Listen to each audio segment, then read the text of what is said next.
¿Qué tal, amigos? Bienvenidos una vez más a su programa Entre Poesías y Poetas. Hoy estamos prácticamente de fiesta, estamos con uno de los grandes de los poetas nacionales y en una locación súper hermosa desde la Alianza Francesa de David. Una casa mística que de verdad cuando entras sientes ese ambiente de literatura, de libros, de sapiencia. Y estamos conversando con Salvador Medina Barahona. Salvador, bienvenido a Entre Poesías y Poetas. ¿Cómo estás? Muchas gracias, Priscila. Bien, fenomenal. Estoy pasándola maravillosamente. Muy agradecido por la recepción que he tenido y gracias por la oportunidad también de recibirme en tu podcast. No, gracias a usted por sacar el espacio, porque sabemos que la agenda está bastante apretada. Has venido a dar un seminario de escritura creativa, pero vamos a que la gente conozca un poquito de quién estamos hablando. Salvador Medina Barahona, ¿cómo empezaste con el tema de la escritura? ¿A qué tú dices, bueno, fue cuando tenía 2 años y vi que la hormiguita iba pasando? Toda esa historia que nos llena. Fíjate que curiosamente me viene a la memoria el hecho de que una de las primeras cosas que escribí, las escribí cuando yo vivía en las faldas del volcán Barú, en Alto Boquete. Estaba yo en 3er grado de primaria. Y no pasó nada más hasta que otra vez, cerca de los 16 años, en un crucero de lo que ahora se llama la Ruta Quetzal-Argentaria, entonces se llamaba Banesto con Aventura 92. Después de un número de días de estar en alta mar, se me produjo una especie de ignición, de explosión de las ideas, de los sentimientos que afloraban pues por esa experiencia tan fuerte, tan profunda, esa convivencia.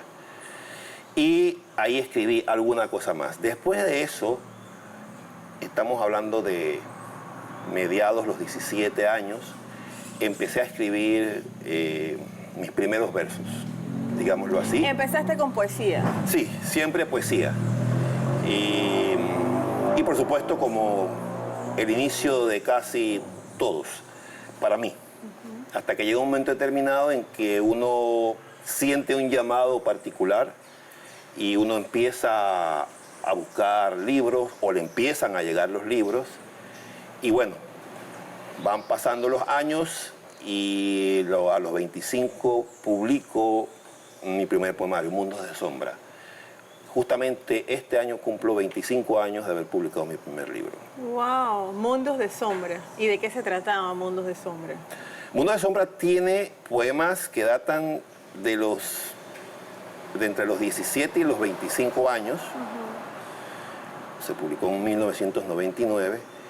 Y es un libro, primero que nada, de rebeldía frente al mundo que yo estaba viviendo en ese momento.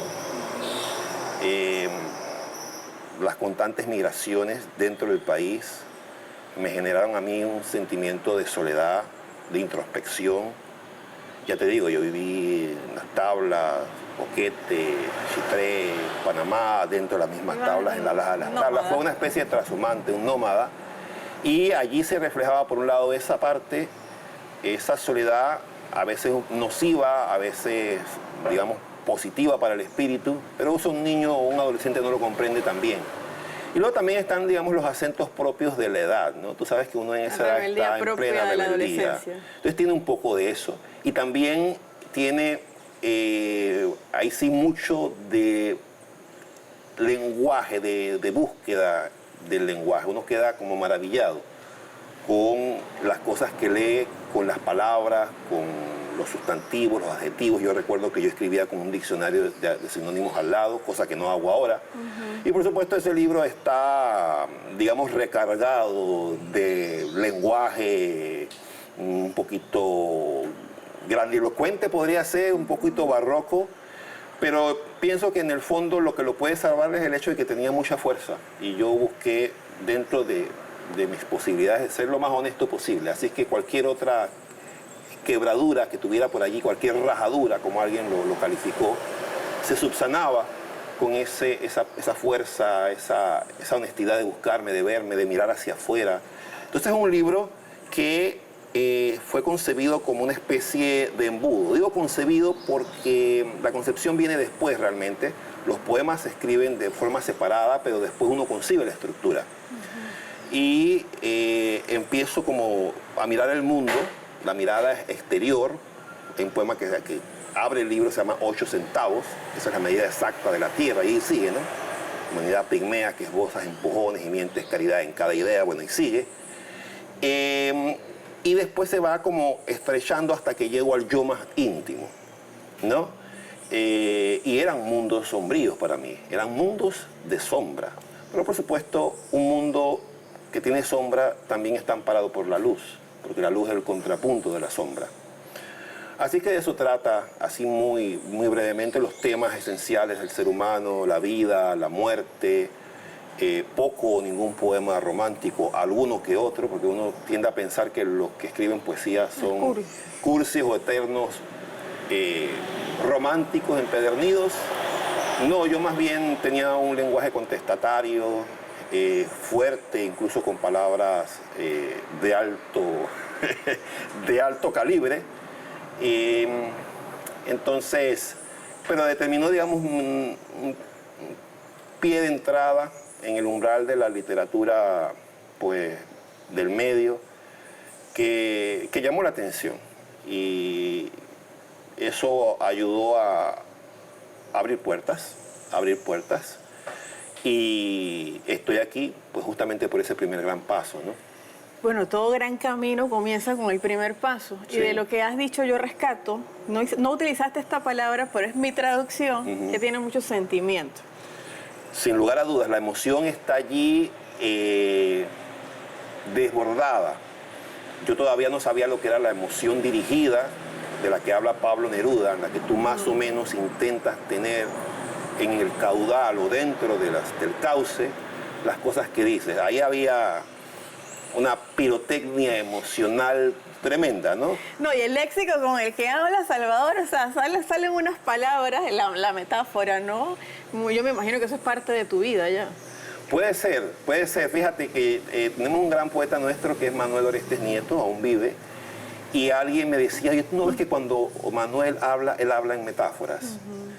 Y ciertamente, eso ocurre porque uno está constantemente ligado a las formas de decir, al lenguaje, y es parte ya casi del organismo de uno. No hay que separar una cosa de la otra. No es que uno quiera ser petulante, ¿no? Sino es que ya es una forma de hablar, una forma de decir. Por supuesto, hay contextos más familiares en los que uno habla como todo el mundo, pero esta entrevista merece un calibre de cariño y de los mejores recursos para los oyentes. Bueno, muchísimas gracias por eso.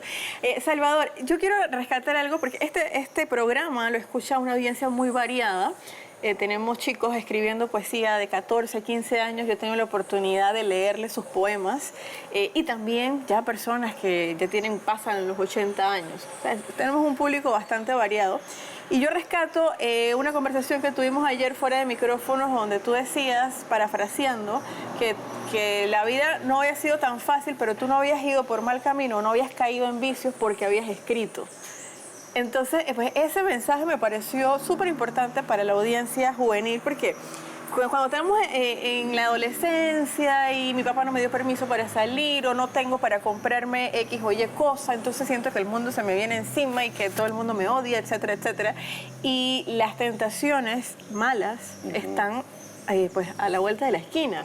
Entonces, la decisión de aquel joven de hace 30 años, quizás un poco más, de ponerse a escribir y de alguna manera drenar todo lo que estaba pasando a través de la escritura, que luego se convirtió en una profesión y que ahora pues te ha dado grandes éxitos. Bueno, esa pregunta requiere un poco de tiempo para darle una respuesta. Cuando uno empieza a escribir, uno no tiene del todo claro la intencionalidad. Seguro que si yo en una de mis clases, porque después hablaremos de eso,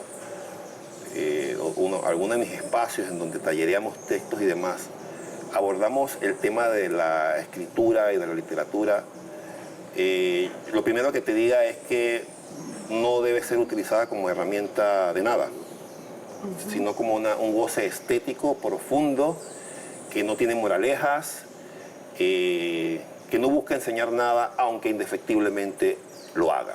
Que fluya. Que fluya. Entonces, digamos que en ese entonces ni por eso me dio, ni tampoco necesariamente estaba yo del todo consciente de que esa era una herramienta de salvación. O sea, finalmente sí lo es. Entonces me contradigo, porque hay una paradoja allí. Y por supuesto que es mucho mejor estar en el mundo de los libros, leerlos, estar soltando la muñeca, empuñando la pluma, el lápiz sobre la página en blanco. Es mucho mejor eso a tener un ocio baldío que te induzca por caminos que no son los más adecuados. Y eso no solamente a nivel de juventud, todavía me sirve para no perderme, estar dentro de la escritura en todas sus manifestaciones, porque no solamente se escribe cuando uno escribe los versos, sino cuando uno edita los libros de otros, cuando uno da los talleres.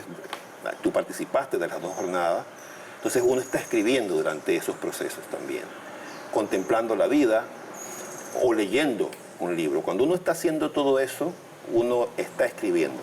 Entonces, de manera tal que esa intencionalidad, que es un poquito ciega al principio, después va cobrando sentido. Y sí se ve. Y luego no hay edades para eso. Una de las cosas que discutimos, y tú fuiste testigo de eso, es que la edad no determina nada en literatura. Tú puedes empezar muy temprano a escribir, como en efecto han empezado muchos poetas. Desde los 4 años Cortázar escribió sus primeros poemas, Borges igual. Luego hay otros a los 16, y luego hay otros que empiezan después de los 50, y luego hay otros que empiezan después de los 80. De manera tal que es, en todo caso, un gran acompañante, ¿no?, el ejercicio de la escritura para sobrellevar la vida, para disfrutarla un poco mejor, pero sin esa carga, esa necesidad de necesariamente querer educar, querer moralizar, ¿sabes a lo que me refiero? Hay que disfrutarlo. Hay que disfrutarlo estéticamente, pero por supuesto toda estética comporta una ética. Y tan poético como lo dice, sí. ¿Verdad? Toda estética comporta una ética. Eso es básico, ¿no? Me parece. Así que al final del día sigo contradiciéndome, porque entiendo que tu pregunta va para que yo un poco envíe una especie de mensaje tanto a los jóvenes que pueden empuñar la pluma como los adultos, que lo sigan haciendo, porque probablemente yo no fui consciente al principio de esa intencionalidad ni falta que hacía, pero si fueras consciente de ella o cobras conciencia a partir de escuchar estas palabras, bienvenido sea también, porque nada, una cosa tampoco excluye la otra. Entonces, cuando uno se dedica al arte, a cualquier tipo de manifestación artística o cultural, folclore, al deporte, realmente lo hace en un espíritu de, primero, quererse a uno mismo, acompañarse a uno mismo y eventualmente, por muy solitario que sea el oficio, en el caso de los deportes, si es en equipo, pues tienes que jugar con otro. Pero el oficio de la escritura o el ejercicio de la escritura a veces es muy solitario. Pero hay encuentros de escritores, hay ferias de libros, hay talleres, hay lecturas. Entonces, por mínima que sea tu relación con el lector, hay, digamos, una aspiración a comunicar, a vivir en sociedad, a ser gregarios, ¿no? De modo pues que al final del día es una forma de vivir en sociedad, la escritura. Exacto, porque el ser humano es un ser social por naturaleza. Lo también. es. Bueno, en ese orden de ideas hay 2 cositas que quiero tocar, y es que una de esas es que hablas del arte en general. O sea, no es nada más el ser poeta, no es nada más el ser escritor, es que también dentro de ti aprecias el arte de la escultura, de la pintura, de la costura. O sea, es eso quizás, no sé si tiene que ver con tus raíces o fue algo que fuiste aprendiendo después, pero somos un todo, el arte, somos un todo. Sí. Sí, en estas cosas no puede haber blancos y negros. En estas cosas, desde mi punto de vista, y también eso se va adquiriendo con el tiempo, porque no es que cuando yo estuviera pequeño tuviera tanta exposición a las artes académicas, digamos, ¿no? A las artes que se dan en los escenarios, por no decir artes cultas, porque realmente todo es culto, incluso un pindín, un tamborito, todo eso es cultura. Pero me pones a pensar, interesante, me pones a hacer reminiscencias, porque es muy gradual el proceso. Ahora, si tú naces y vives en el seno de una familia donde estás rodeado de libros y música y folclore y todo lo demás, tanto mejor. Pero no es, digamos, que mandatorio, no es obligatorio que eso ocurra. Entonces también puede uno irlo buscando, o eso te busca a ti. Entonces, de alguna manera, nosotros somos hombres y mujeres del Renacimiento. Los artistas deberíamos ser hombres y mujeres del Renacimiento. Es decir, que no solamente hacemos lo que dominamos mejor o lo que nos ha elegido para ser nosotros, digamos, vasos comunicantes con el mundo, sino tratar justamente de expandir la mirada hacia otras disciplinas, otras maneras, porque eso impacta todos los sentidos. El arte es una impactación en los sentidos. Entonces, hay personas que tienen preferencia por lo visual, otros por lo auditivo, otros por la lectura de palabras que eventualmente te llevan a imaginar y a tener, digamos, una participación más activa. Otros les gusta danzar. Pero qué bueno que si no lo haces todo bien, tengas la disposición y la capacidad de apreciarlo, porque eso va a enriquecerte como ser humano, pero además también va a enriquecer tu arte. Entonces, paulatinamente yo me he ido asociando con el mundo de la música. Estuve casado con una de las mejores violinistas de este país por 8 años, seguimos siendo muy buenos amigos, y esa relación generó, pongámoslo así, un contacto con el mundo de la música académica, porque decir clásica también es un error, clásico es un periodo dentro, pero para estar al grano de esta música, ir al grano de esta música que se ejecuta a partir de los compositores europeos y demás, ¿no? de las épocas pasadas, pasando por el romanticismo, llegando a la música contemporánea. Entonces, esos fueron años de exposición muy ricos, en donde ver a la Orquesta Sinfónica Nacional, los grupos de cámara, incluso vivir en el exterior y escuchar a uno de los grandes cuartetos de la historia de la música clásica, eso también te va enriqueciendo. Y luego también vas a exposiciones de cuadro, y luego también escuchas jazz, y luego también te metes y bailas y te zarandeas en un pindín. Y luego el camino te va llevando. Si tú estás a la apertura en estos momentos, por ejemplo, estoy vinculado al mundo de la danza contemporánea. Yo no bailo, de verdad, por lo menos no en un escenario, pero me están enseñando a apreciar la danza contemporánea. Entonces, digamos que me sumé a ese proyecto que se llama Prisma, que es Festival Internacional de Danza Contemporánea de Panamá, que este año cumple 13 ediciones. Y desde hace 8 años estoy participando en calidad de cuerpo escritor, que es eso, que uno va con una cierta formación porque nos instruyen para escribir sobre la danza, las artes efímeras, lo que está pasando allí.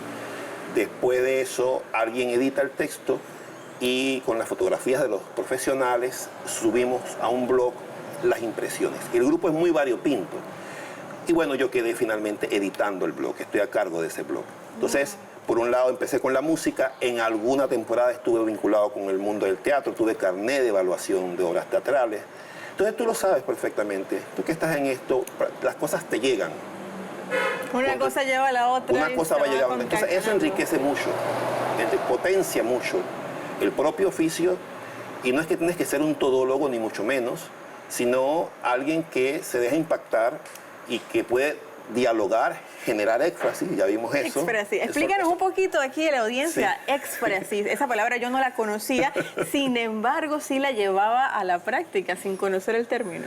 Es muy amplio, pero para hacerlo muy corto y para tener un comienzo básico, éxfrasis es, en principio, decir hacia afuera, expresar el mayor número de detalles posible sobre algo.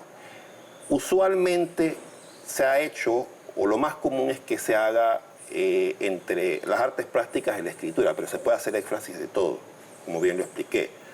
Una danza puede hacer éfrasis de un cuadro puede hacer éfrasis de una danza, pero lo que más uno ve es esa colaboración entre texto e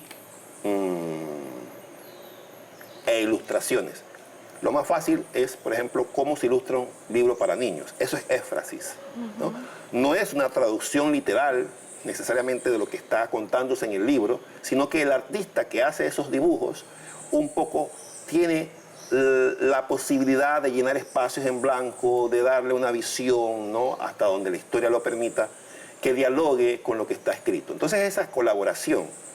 Entonces, bueno, ese todo con todo genera un enriquecimiento de todos los sentidos. Entonces ya no estamos en lo plano, sino que tenemos relieves, tenemos matices, tenemos luces, sombras. Por eso digo, no todo es blanco y negro.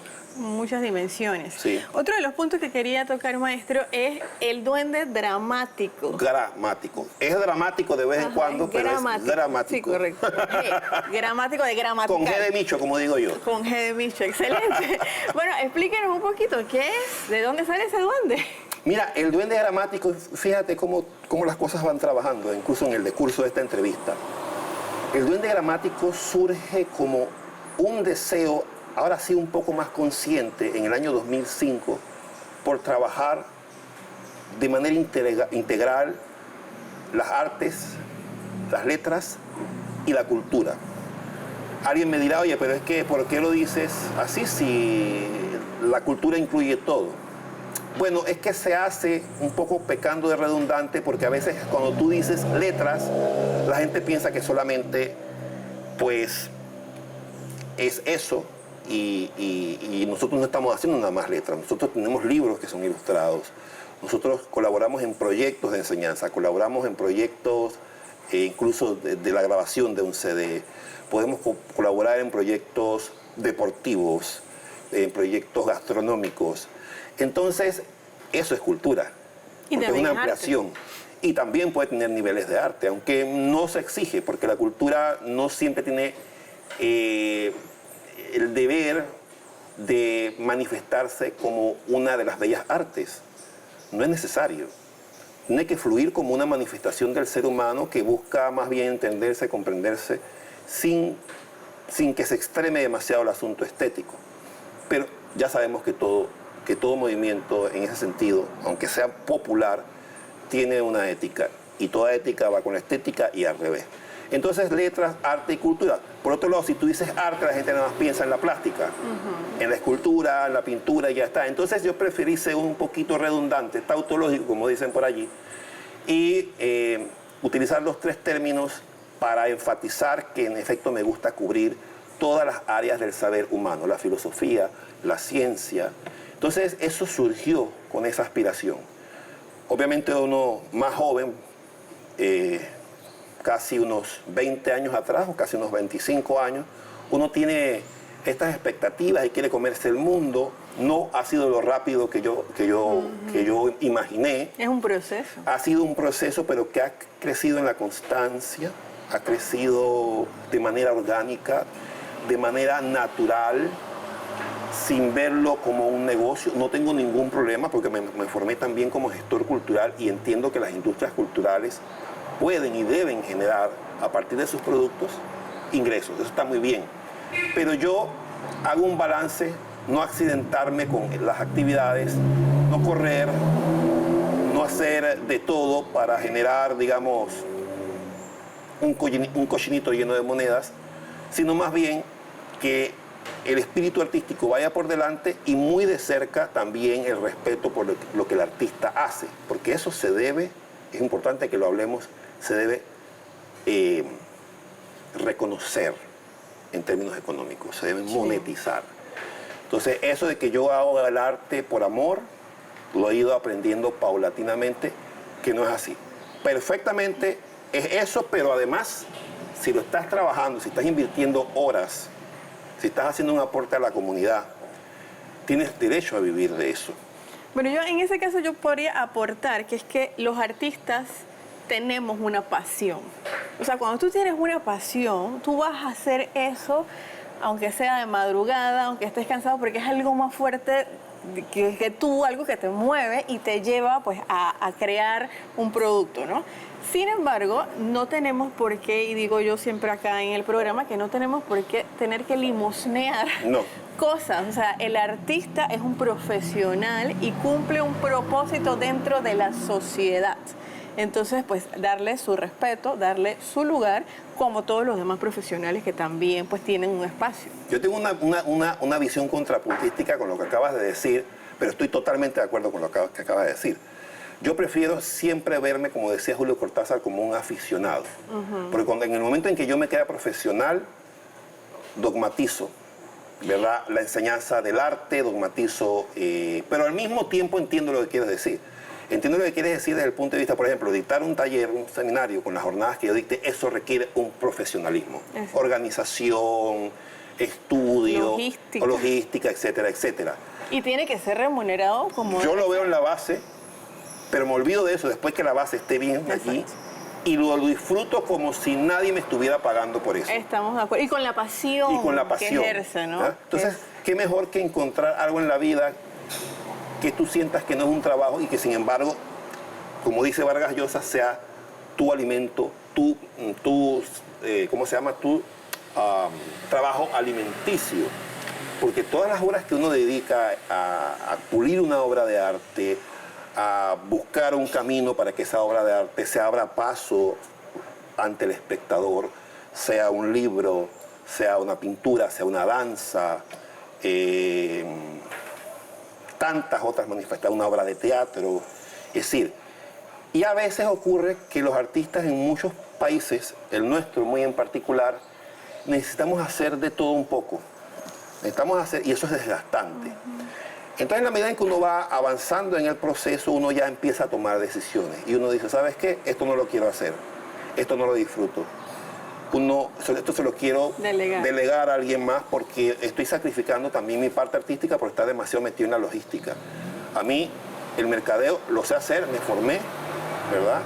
Tanto cuando estudié hotelería y turismo como cuando estudié gestión cultural. Es parte esencial, lo entiendo, pero yo no tengo la estamina, no tengo el tiempo, no tengo la inteligencia dispuesta para eso. Entonces hay que buscar a la gente que lo hace bien. Entonces todavía, por ejemplo, yo ando en búsqueda de esa persona o de ese conjunto de personas que ayuden a vehicular lo que hago yo y lo que hacen mis compañeros artistas. Entonces esa es una cosa en la que debemos trabajar, sin limosnear. Yo aprendí muy bien de los músicos que lo que tú haces se paga. Y muchas veces me lo pagas por adelantado, porque entonces la gente dice, bueno, no, él no lo necesita, él lo hace por amor al arte, eso. No. Igual hay que pagar las cuentas. Uno tiene derecho a recibir un salario por el tiempo y por los conocimientos que uno tiene. Fundamentalmente por el tiempo y los conocimientos, aunque ese conocimiento es invaluable. Entonces, quiero hacer énfasis en esto porque hay muchas personas, yo entre ellas, creo que me he ganado un poco el respeto dentro de la comunidad de escritores porque yo decidí quemar naves y decidí dejar una oficina con un salario fijo, por ejemplo, una carrera hotelera en ascenso. Yo en el poco tiempo que estuve en hotelería llegué hasta abrir hoteles, de manera tal que eso era un indicio de que yo también iba por buen camino, pero no era lo que yo amaba. No era lo que yo quería. Entonces yo digo, yo tengo que buscar algo, vivir en esta sociedad tan consumista, tan acelerada, tan de producción. Eso es enfermizo cuando tú lo extremas. Yo quería mi tiempo de ocio creativo, en el mejor de los sentidos. Y las cosas, ahora que me pones a pensar, por eso digo, hago reminiscencias, se han ido dando, porque tú tiras un poder de intención. Y eso va llegando. Probablemente no tendré el yate que hubiese tenido si fuera un hotelero, gerente de una cadena de hoteles. Probablemente no tenga el carro último modelo. Pues son cosas que tampoco me interesan. ¿Sabes? Por otro lado, he tenido muchas ganancias, porque justamente por el nombre que uno va haciendo, por el impacto que uno genera en la conversación con otros y Cuando digo conversación, no solamente es este tipo de conversación, sino el diálogo que tú generas con tu público. Empiezas a ir a festivales, empiezas a viajar dentro del país, fuera del país, y ya eso va como agrandando esa bola de nieve. Y tú vas viendo cómo funciona la cultura en otras partes.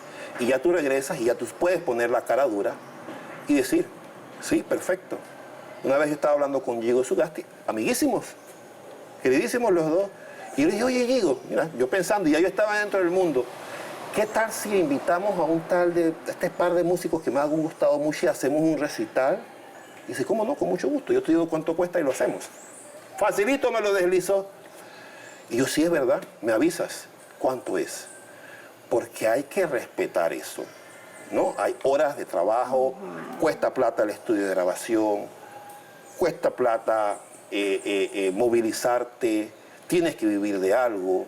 Entonces, aquí hay una especie de contradicción, para la gente que dice, no, eso es artístico, tú no deberías cobrar por eso, son cosas del espíritu. Digo, sí, pero es que mientras yo estoy ocupado en las cosas del espíritu no tengo tiempo para más nada. Y si mi hijo se enferma, la cuenta la tengo que pagar. Nadie me la va a pagar. Yo no puedo ir al supermercado y comprar con un libro de poemas míos, o mire, le voy a recitar un poema y con eso pago la cuenta. Sería bonito, ¿no? No va a ocurrir. Pero no va a pasar. Entonces yo he ido, ¿verdad? Entonces ya incluso algunas personas como que ya la gente lo va entendiendo y uno también tiene que ser el primero en creerlo.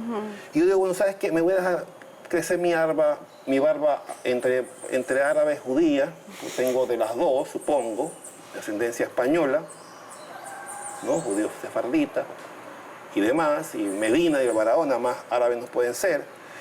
Y bueno, ya pues si me quieres decir que estoy monetizando algo, bueno, dale, pues dilo. ¿Sí? Pero si tú eres médico o voy a tu tienda y tú quieres que yo te pague tu consulta o quieres que yo te pague por las 5 libras de arroz que yo estoy comprando con plata y no con poemas, entonces déjame que yo te cobre a ti también. Exacto. Y es importante que los mismos artistas entendamos eso. Que si tú no lo sabes, en primer lugar, vas a estar siempre a la disposición de los otros. Como diríamos en buen panameño, ninguneando. Y luego tú puedes hacer un montón de cosas pro bono, como se dice por allí, sin cobrar, pero tampoco tienes que andarlo diciendo. Yo tengo que darle explicación a quién yo le cobro y a quién no. Exacto. ¿Sabes? Entonces, es un tema, se ha ido por allí, pero creo que es importante porque la gente debe saber que puede vivir de la manifestación cultural y que tiene derecho. Eso sí, hay una gran primera responsabilidad, que es lo que tú vas a compartir tenga el nivel más alto posible. No es hacer taquilla. Y eso No es agarrar hablando... cualquier cosa y bueno, voy a poner guapo o guapa, voy al salón de belleza y ahí están las redes y me filmo y salgo en todos los periódicos y en todas las fotos y cuando uno abre el libro se incendian las páginas.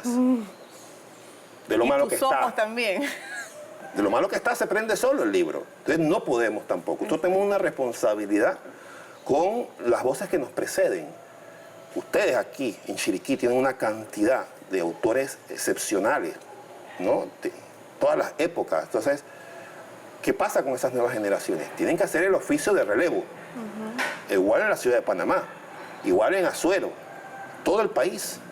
Entonces, me parece muy bien toda esta eclosión que hay, todo este enamoramiento que hay, pero en el camino hay que dejar las ingenuidades, formarse, trabajar duro, pulir con mucha fuerza el trabajo para que la gente diga, oye, yo quiero ese producto cultural, yo quiero pagar por él.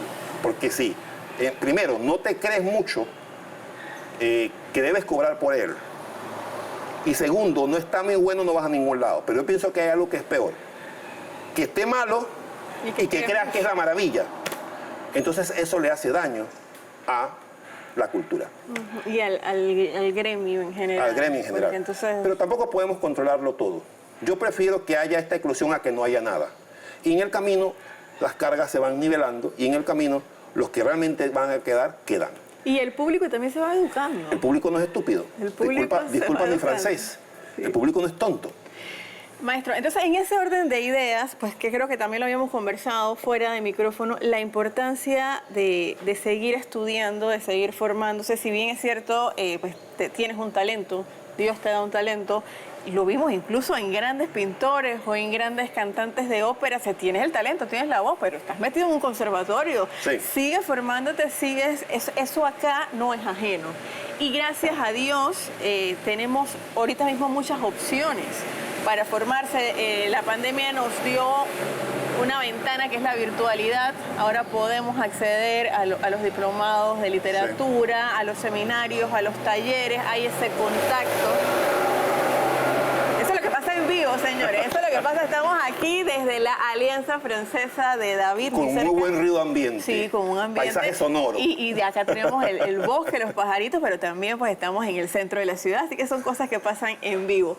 Le comentaba que, o sea, se ha abierto un espacio, una ventana para sí, que la persona donde esté tenga esa opción de formarse, de seguir estudiando, de seguir capacitándose e ir evolucionando también como artista, sí, como escritor.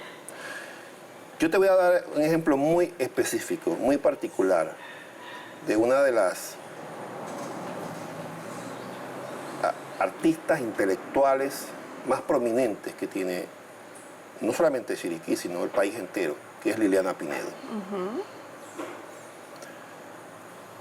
Cuando lo de la pandemia, se generan justamente los cursos que se estaban dando de manera presencial, pasan a ser virtuales de manera sincrónica, es decir, en línea, ¿no? Porque tú sabes que hay sincrónico y asincrónico. Y uno de esos años yo veo en el listado el nombre de Liliana. Y yo se lo confesé anoche, yo le dije, Liliana, yo empecé un poco a temblar, porque yo, ¿qué va a hacer Liliana metida en mi clase? ¿Qué le puedo enseñar yo a ella? Pues vamos a poner un poquito en contexto a la audiencia. La profesora Liliana Pineda es... Pinedo, perdón, profesora de español, ha formado a muchísimos chicos, tiene ese espíritu. Es una excelente poeta. Excelente poeta, redactor, o sea, está como que el combo completo. Una gran gestora cultural, y es investigadora. Formando. Mira, es una exquisitez de ser humano. Y el ejemplo lo traigo a colación porque ella está en mis aulas y ella es la primera que pone el lomo para seguir aprendiendo, seguir departiendo, no hay arrogancia de su parte. ¿Una alumna más? No es una alumna más, porque no lo es. ¿Se comporta ante los compañeros? Sí, en cuanto a términos de tranquilidad, sí, pero cuando abre la boca es imposible decir que es una alumna más. Pero lo hace de forma tal que enriquece y que no te disminuye y no entra en competencia conmigo, que ya me puede dar la vuelta 1000 veces. Y sin embargo se ha creado esa sinergia. Entonces, si tenemos ese ejemplo, una persona que no termina de formarse, porque la formación es ad infinitum, ¿qué podemos esperar del resto? Es el ejemplo a seguir. Y como ella, varios más. Yo mismo me metí en el asunto de la enseñanza, porque primero uno debe compartir lo poco que sabe. Pero también me metí para aprender. Eso parece un lugar común, pero es el mejor de los lugares comunes, porque, a ver, yo he tenido de alumnos a Danae Buccini, que también es chiricana, claro que sí, que fue alumna de Umberto Eco en Italia, por ejemplo. Gente que ha venido egresada de universidades, Georgetown, Salamanca, es decir, que tú dices, bueno, ¿qué puedo yo enseñarle a esta gente que ha tenido estas experiencias en otros lados? Y me llevo, digamos, el gozo de que quizás por ellos ser grandes aprendices, pues no solamente se integran bien, sino que te enseñan, ¿no?, a ser parte del éxito en esto de compartir, de ser docente. Entonces, son personas que ya tienen una vida recorrida, pero no la han cerrado, ni la van a cerrar, porque son eternos estudiantes. Entonces, eso que has dicho, mira, yo tengo que partir del ejemplo más alto. Y todos los que vienen muy cerca también. Y si mezclamos juventud con experiencia, con la frescura que mucha gente joven trae, la tecnología que también trae unos recursos formidables, no la podemos demonizar. Entonces, eso es un reto constante en donde el aprendizaje garantiza unas interacciones que nos hace habitar este presente como debemos habitarlo, ¿no? Entonces, que es aprendiendo un poquito todos los días. Me encanta eso, aprendiendo un poquito todos los días. Maestro, usted nos trajo por ahí unos libritos que tiene ahí medio escondidos. Cuéntanos un poquito esa trayectoria y a veces, pues, tiene usted mucha modestia, pero ha ganado muchos premios, ¿ah? O sea, ha sido galardonado, tiene muchos libros, pues ahorita mismo en el mercado. ¿Cuáles son esos libros? ¿Dónde se pueden conseguir? Sus talleres también, porque estoy segura de que hay gente viendo esta entrevista que está pensando, bueno, ¿y cómo hago para inscribirme en estos talleres? Claro. Bueno, mira, yo empiezo, eso tiene que ver un poco, te voy a dar un poco la cronología. Como te dije, el primer libro en publicarse mío es Mundos de Sombra, pero curiosamente lo primero que se publicó mío fue un cuento en la revista Maga. Y yo le dije a Enrique Jaramillo Levy, pues yo fui alumno del taller de Enrique junto con Carlos Winter, Aida Judy González Castrellón y Katia Malo. Salimos, digamos, esa camada de ese taller en particular, y cada uno se ha decantado, ¿no?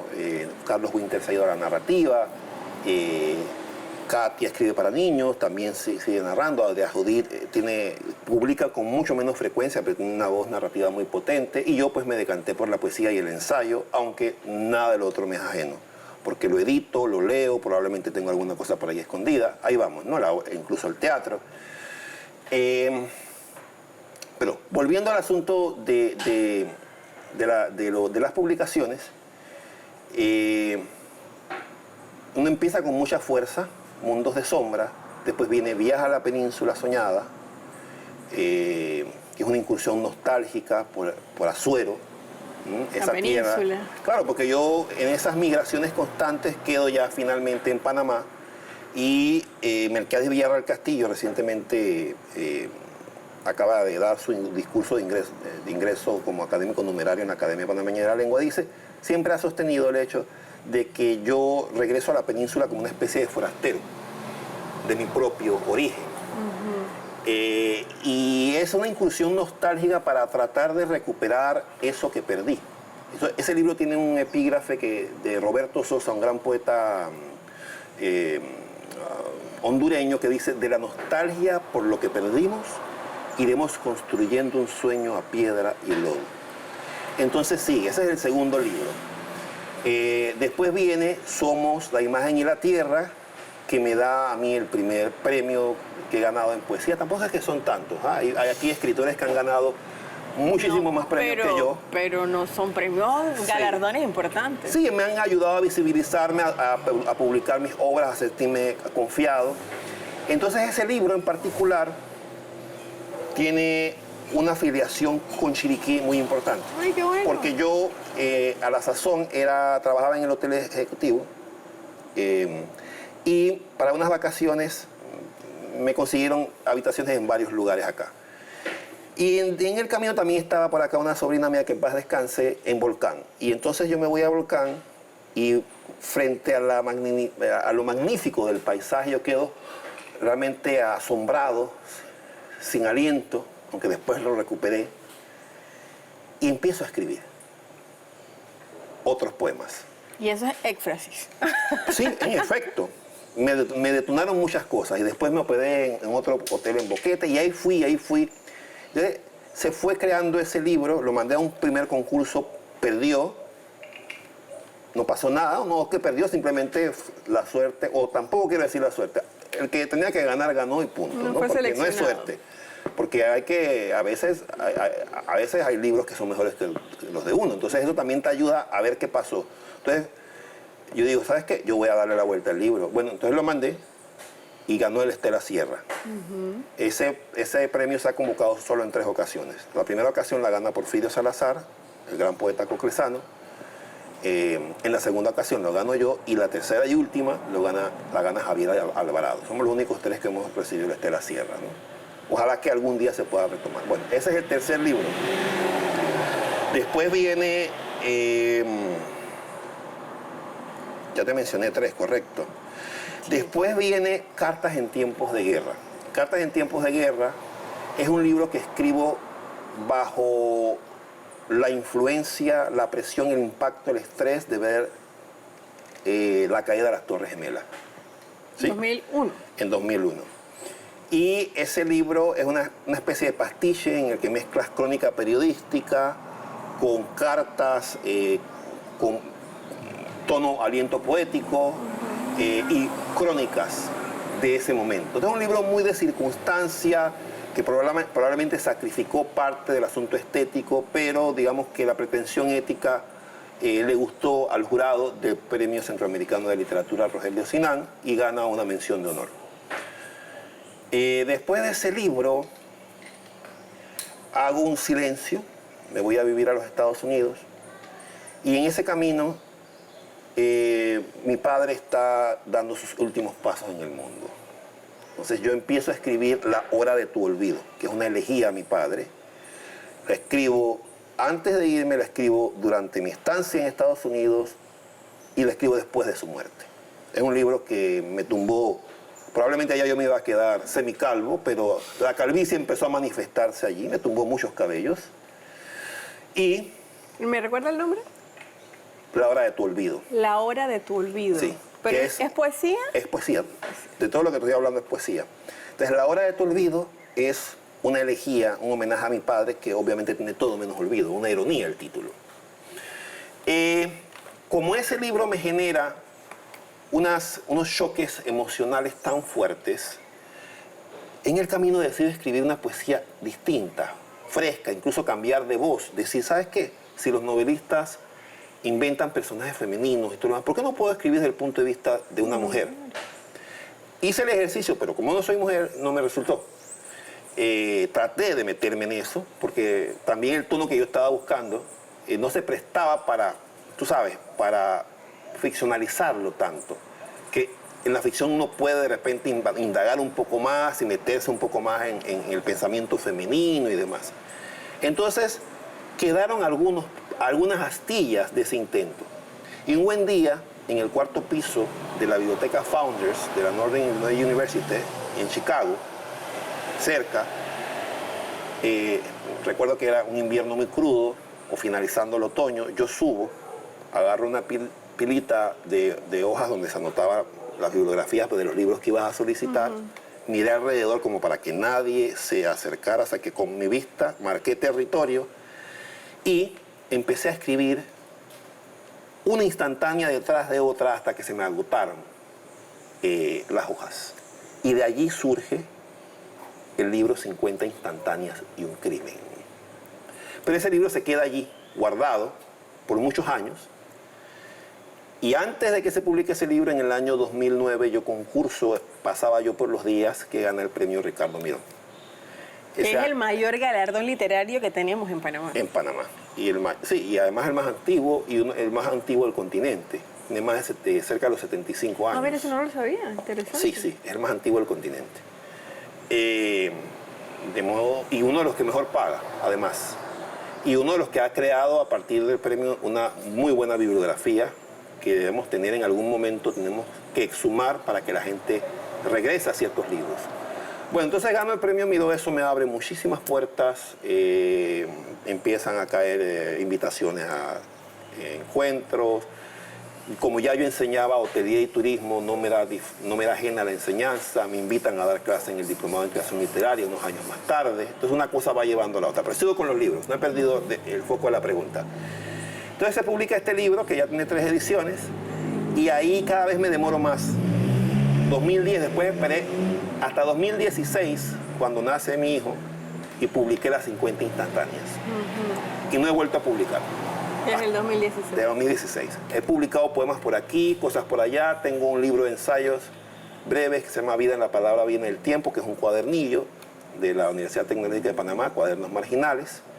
Y uno en coautoría con Enrique Jaramillo Levy que se llama Complicidades. La mitad de los ensayos se refieren a la escritura de cuento y la otra mitad a la escritura de poesía. Wow. Hay una conferencia que abre el libro que me pidieron dar para inaugurar el Congreso Nacional de Poesía en la UTP hace algunos años, y después de eso hago el estudio, muy a mi manera, de las obras de otros poetas. Bueno, esa es mi bibliografía. ¿Dónde encontrarla? En su momento estuvieron en varias librerías, la extinta Exceda Books, la Cultural, se han ido agotando los tirajes. No debía decirlo, pero también me agota el hecho de estar yendo a las librerías, haciendo inventario, pidiendo que te paguen los libros. Entonces, un poco he optado por, dentro de mis interacciones y mis intercambios, yo distribuir mis propios libros, ¿no? Y darlos de mano en mano. Aunque eventualmente podría conseguir a ese alguien que te digo que necesita apoyarnos, a veces como artistas, ¿no? No puede hacer gestión. En la parte del negocio. El negocio. Sin embargo, también tiene su mística recibir el libro del propio autor, Oh, por que supuesto. te lo dediquen, que Sí. haya una conversación. Eso también, Eso. eso no se paga, es algo muy valioso. En efecto, entonces, pero tengo algunos de ellos en Amazon, Ok. es decir, varios títulos, porque una amiga me ayudó a subirlos, entonces tengo Viaja a la Península Soñada en Amazon, está en formato Kindle o lo que sea que se haya traducido ahora, porque antes era Kindle, ahora las cosas van cambiando. Y si lo quieres ordenar de manera impresa, lo pides y te llega, ¿no? Tengo La Hora de tu Olvido, tengo Pasaba yo por los días, la tercera edición, que tiene una portada con un desnudo mío, un desnudo artístico, por supuesto, y tiene una introducción de Manuel Orestes Nieto y estudios finales de otros poetas. Es como una edición más completa, ¿sabes? La presentación que hizo Magdalena Camargo Lemieszek del libro. Y después hubo una tercera edición que el entonces INAC, a través de Priscila Delgado, hizo para completar el tiraje que no habían completado la primera vez. Así que digamos que tengo 3 portadas distintas de ese mismo libro. Es el mío, el que se diseña bajo el sello del Duende Gramático, ese está también en Amazon. Y tengo en Amazon, creo que te dije La Hora de tu Olvido, y 50 instantáneas de un crimen. Así que he respondido. Yo tengo conmigo algunos ejemplares Que nos trajiste uno que por no ahí. los doy a manos llenas, sino que yo más o menos veo en dónde, cuándo quiero que la gente los tenga de primera mano. Excelente, o sea, eso también es parte de la Del proceso. mística del proceso. Vender un libro de poesía no es como el que vende empanadas. ¿Sí? Hay gente que No no, es le para gusta. todo el mundo. Entonces, yo por salir de eso y por ganarme unos reales yo le voy a poner las manos indicadas. ¿Verdad? Las manos que lo aprecien. No estoy siendo elitista ni mucho menos, sino la gente que lo quiera. Que Si no te interesa la poesía, tranquilo, no pasa nada. No tenemos que pelearnos por eso. No. Porque Bueno, definitivamente una mañana muy enriquecedora desde los predios de la Alianza Francesa de David. Muchísimas gracias a la Alianza Francesa. Muchísimas gracias también a Movimiento Furtivo, que es el que hizo posible y todo el contacto y toda la peregrinación que fue que lograras llegar acá.